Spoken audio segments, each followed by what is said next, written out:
And welcome back to the Don't Make a Weird podcast, guys. We are doing what we love the most, and we are going to have a special author and special cover reveal. And if you guys don't know, you should know by now, we are your comedy writing storytelling podcast for the writing community, by the writing community. I'm one of your co-hosts, Daniel Quigley, and I'm joined, as always, by my better half, Dina, and our new co-host, Zebra. Dina, how are we doing today, buddy? I'm waiting on him to start crying because he hears you through the headphones. Yeah, no, that's fair. My voice has. I'm about to cry too. But guys, we're getting back to our roots. We're getting back to what we love to do the most, and that is promote books. And we've got an incredible new book, an incredible new author, and a little bit of a mystery on our hands. Dina, tell the folks who we've got. Today, our guest is a remarkable author and playwright. As a lover of sci-fi, she draws some of her inspiration from a partner who happens to be a futurologist, igniting her passion to predict and understand humanity's future. As a social scientist, her narratives make us ponder our thoughts and actions, shaping our understanding of the world. But amidst her forward-looking mindset, she finds solace in the past, cherishing antiques and residing in a historic UK home that's older than the United States itself. Today, we're having a chat about her novel, The AUGMENTORs, and revealing the gorgeous cover art by Rue Sparks. Please join us in welcoming Gemini Gibson. Gemini, how are you doing today? Hi, I'm good. So we're so excited to have you on. And guys, if you don't know, she's covering up her face for the audio only listeners. I don't know why you're watching a cover reveal audio only, but we'll get to that another time. But guys, we've got a little mystery here, and it could be anyone. This could be Stephen King behind the mask. Is that far-fetched? No beard. And guys, if you have a guess about who this author is, if you think that you are a great detective and know who it is, drop us a comment. Let us know. Maybe we'll be right, maybe you'll be wrong, but you can join in the mystery. But first, I want to talk about this book. Let's get into the blurb about what we're getting into. We're doing things that only the gods have dreamed of doing before. In the heart of London, 15-year-old George Moore works for his uncle in an effort to erase the political stain left by his father, who is blamed for turning a technological breakthrough designed to thrust the British Empire towards unparalleled glory into a horrific disaster. Now, under the leadership of George's uncle, Sir Lawrence Moore, the ministry is ready to make another giant leap forward, a technological marvel unlike the world has seen, the Sky Locomotive, a grand vessel that will change the way citizens travel in the British Empire and beyond. But that's not all that will change. While George works to unsully his familial reputation, he uncovers a nefarious plot that threatens to reshape the empire itself, and not for the better. In a society driven by secrets, lies, propaganda, and dangerous technologies, George squares off against powerful enemies and interests. Can he rise above his loyalties in order to prevent more atrocities, or will he witness the ending to an experiment that never should have started?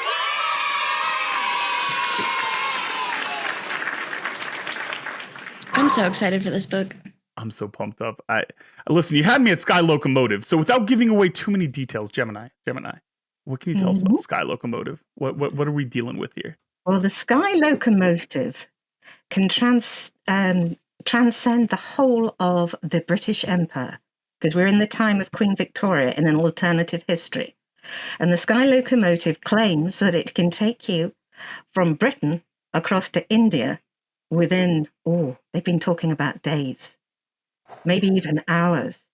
But that just sounds, it's too incredible. Nobody knows. And what we're seeing over London at this time is all these airships, and big and small, and welding in the night, and lights and girders going together. And there's going to be a grand opening.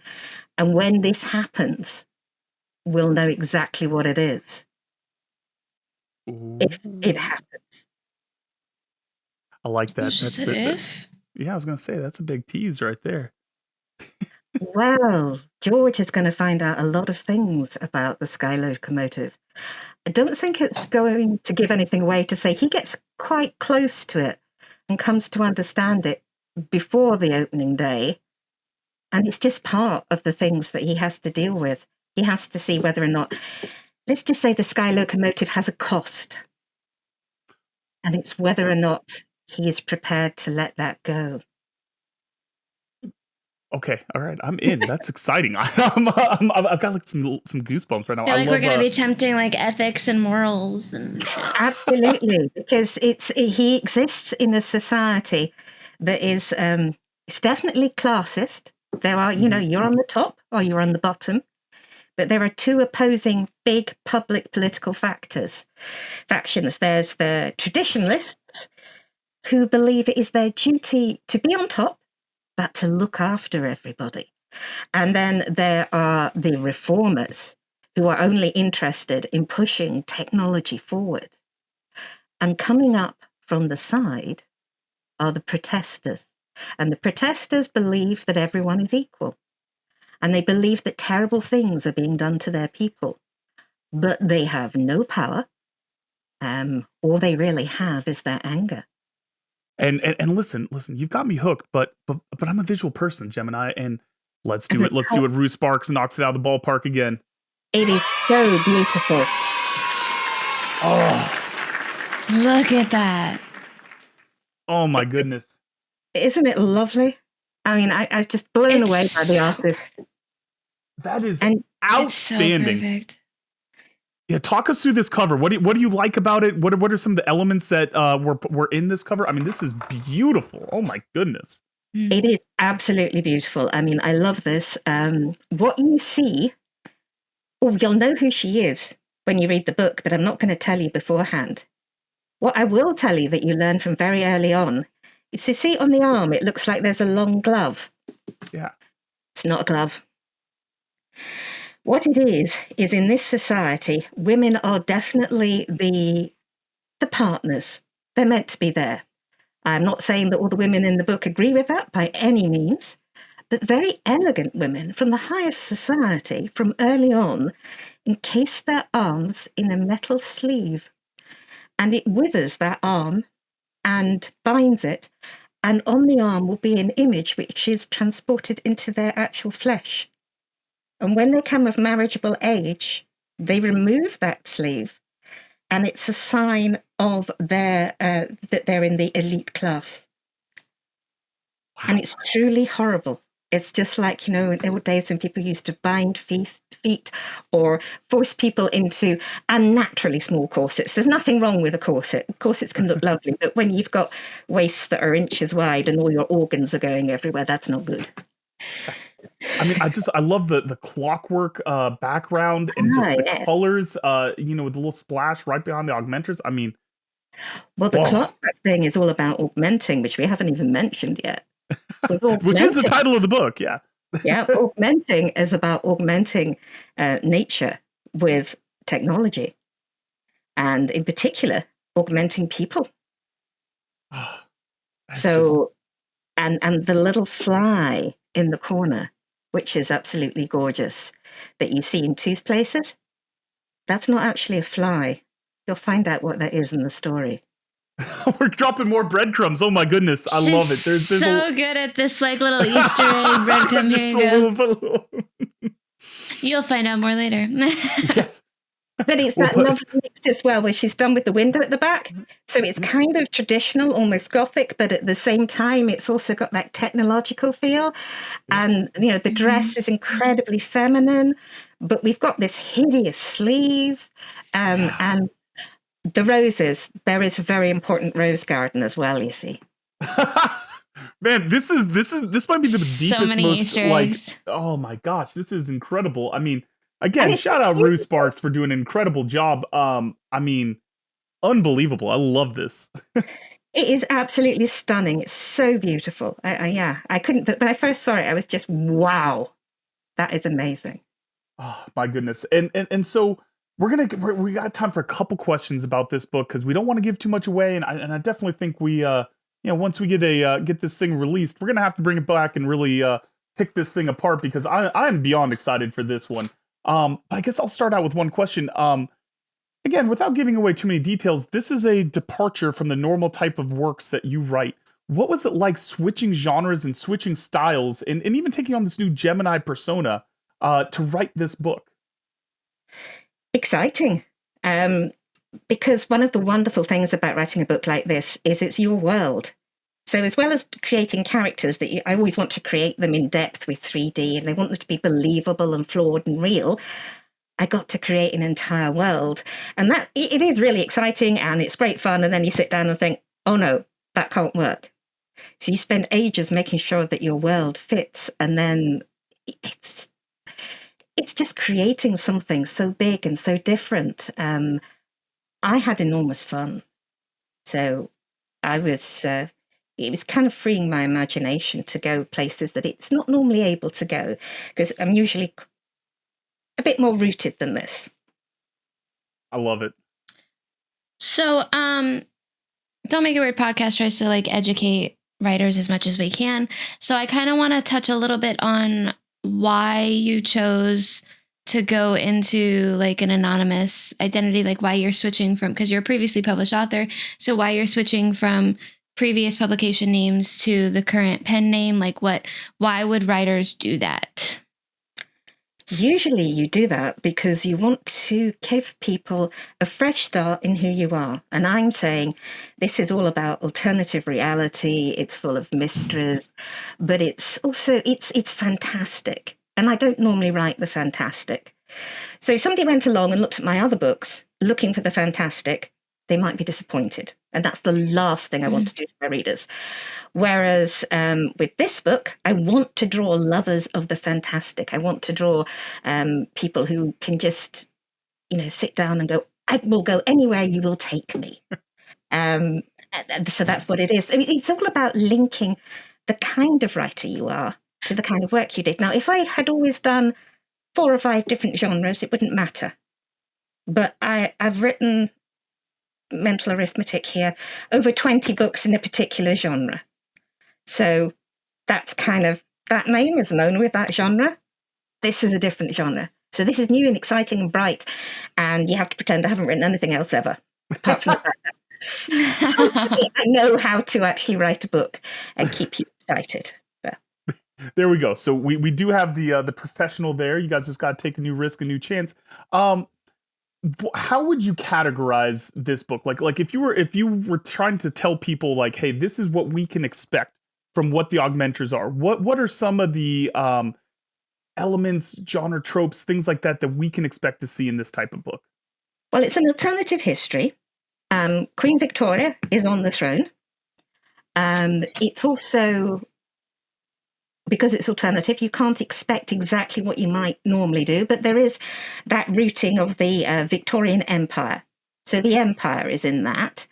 It also, I suppose, as we said briefly when we were talking earlier, reflects some of the issues we have in the modern day. Some of the things we have to face as society evolves in a technological way. How much do people count? Do we have to take everybody with us? I kind of think you do, but yeah, and just generally, I suppose, do you like a good puzzle? And do you like a good ethical conundrum? But there should be laughs. I mean, if it's not funny as well, it's this, if it was just very serious all the way through. It's not very serious. It is serious, but it's also lighthearted. It's a mixture. It's doing the Mark Twain. Mark Twain always said, slice of life, otherwise doesn't count. But he said it more eloquently than that. But, yeah. And that's very fair. And listen, we here at the Don't Make Weird podcast, we're firm believers if there's at least one joke in the book, Dina, what is it? It's a rom-com. Yes, exactly. So we can all categorize this as a rom-com. Is that right? Even horror books, Absolutely. Yeah. If you laugh once while you're reading a book, then it has to be a rom-com, right? Just once. One laugh. That's it. Well, doesn't even have to be like a full belly laugh. Well, I have to say that there may be a rom-com element. I won't say definitely, but I will say George is quite desperate for there not to be a rom-com element. But whether or not that works out for him is entirely... George has no say in this. George just has to make lots of decisions all the time, but the decisions keep closing in on him. And yeah. So what you're saying is there might be a little romance involved in this high stakes future drama, alternate history, sci-fi, fantasy just beautiful amalgamation of just awesome genres. So I mean, I'm pumped up. I'm saying there might be a romantic element, but George really, our main male protagonist, doesn't want there to be. And Lucinda, our female protagonist, is very pragmatic and stoic, and she will just get what she wants. So don't stand in her way. I know that feeling very well. Have you met Dinosaurus? Hello. All right, we got time for one more question, which Dina's going to get for us, and then guys, we might have to leave you here. I kind of want to circle back a little bit because you had mentioned earlier that you don't want to tell your readers what to think. And so often we see these days that writers are trying to push their readers into a certain direction when they're dealing with ethical conundrums or political factions, and they try to push them into who to believe and who to support, and they make it, this is clearly bad and this is clearly good. So walk us through what it was like trying to remain neutral and giving people that sort of option. Do you know, I heard, sort of segueing here slightly, a really good comment from a judge once who said, of all the people that ever came up in front of him that were found guilty, in his entire career, he'd only ever seen 3 bad people. Nothing and no one is ever really completely good or bad. And that's what I've gone with. So I've tried to allow you to understand why people have made the choices that they've made. And nobody is the good guy, charismatic, white knight hero. Everyone's doing what they think is right. And as the story unfolds, hopefully some of the people who you might have thought, these are really bad choices, you'll actually come to understand that there's a strong emotional drive for why they've done what they've done. And I genuinely believe that, you know, most of us are grey, we're not black or white. We're trying to do our best, and sometimes we make decisions that don't work out or take us down a way that other people wouldn't go. And I think that's part of what I tried to show, is that nobody in this book is evil, and some of the people who you'd think should be evil for what they are actually become quite likable. So that's part of, I think, reading the story, is always trying to find out where you're going to follow, where's your moral standpoint going to be. Because the idea of believing in absolutes, I think, can be unhelpful in life. You have to find your position, go through it, and accept that you're rarely going to meet somebody who is totally bad, and very rarely going to meet somebody who's totally good. Good for you if you do. I mean, Sean, who are the only types of people that deal in absolutes? Only a Sith deals in absolutes. Yeah, there are no Sith, there are no Jedi. I'm just saying. Jedi were always a bit shady. They like beige too much for me. Though I'm with you. Can't trust anyone that wears that much beige. Guys, we can't give away too much before this book is released, but I promise you we're going to bring Gemini back here for a full author interview. But before we leave, Gemini, why don't you sell this book to the audience? Tell the people at home why they should buy this book, and why we should be as excited as we are to check out the Augmentors. Okay, well, if you don't even want to read it, you could just buy it and put it in a frame, because it's beautiful. It's beautiful, yes. This is true. And if you are interested in something that will make you think about where your moral viewpoint is, about things that are going on in the world today, hopefully you enjoy a cast of characters who are quite conflicted, who all have their own motivations, but who are all people hopefully you can identify with, even the bad guys. It's always fun when you can identify with a bad guy. And you like mystery, and you like to see how things play out, and they won't all play out as you expect, because I have to subvert expectations. I cannot just give you what you expect to happen. Then this is a book for you, and please buy it, because it will make me very happy to share my story with you. Yes, all right, guys. Lost Boys Press has done it again. This is going to be another absolutely phenomenal title. I cannot wait to check out the Augmentors. Can't wait to have you back here. Thank you so much for coming on with us today. Thank you so much for having me. It's been lovely. And guys, we'll be back again very soon. And until next time, we'll see you all on the flippity flop. Jazz hands. What was that? I don't know, man. I don't know where that went. My brain's fried. My brain is absolute. The flippity flop just happened. I I got nothing for you. That was a total Michael Scott moment, and it was That organic. was 100%. And I'm on board See for you it. on the flippity Thank you. flop.